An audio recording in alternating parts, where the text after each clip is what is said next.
दिमाग का इस्तेमाल कर पक्ष में करें परिस्थितियाँ। एक शेर जंगल में शिकार पर निकला था। एक लोमड़ी अचानक उसके सामने आ गई। लोमड़ी को लगा कि अब उसे कोई नहीं बचा सकता है, लेकिन उसने हार नहीं मानी और अपनी जान बचने के लिए एक तरकीब सोची। लोमड़ी ने शेर से कड़े शब्दों में कहा, तुम्हारे पास इतनी ताकत नहीं कि मुझे मार सको। ये सुनकर शेर थोड़ा अचंभित हुआ। उसने पूछा, तुम ऐसा कैसे कह सकती हो? लोमड़ी ने अपनी आवाज और ऊंची करते हुए बोली, मैं तुम्हें सच बता देती हूँ।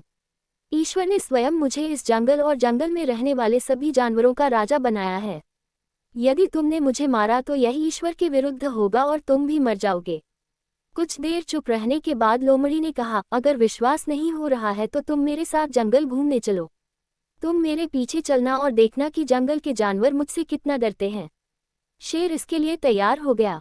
लोमड़ी निडर होकर शेर के आगे आगे चलने लगी। लोमड़ी के पीछे शेर को चलते देखकर जंगल के दूसरे जानवर डरकर भाग गए। कुछ देर जंगल में घूमने के बाद लोमड़ी ने शेर से सवाल किया, क्या तुम्हें मेरी बात पर विश्वास हुआ? कुछ देर चुप रहने के बाद शेर ने कहा, तुम ठीक कहती हो। जंगल की राजा तुम ही है।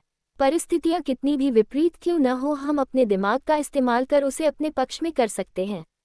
हमारा दिमाग प्रोग्राम के आधार पर काम करने वाला कंप्यूटर नहीं है। दिमाग को आउट ऑफ बॉक्स सोचने की क्षमता है। हर समस्या का समाधान तलाशने की ताकत है।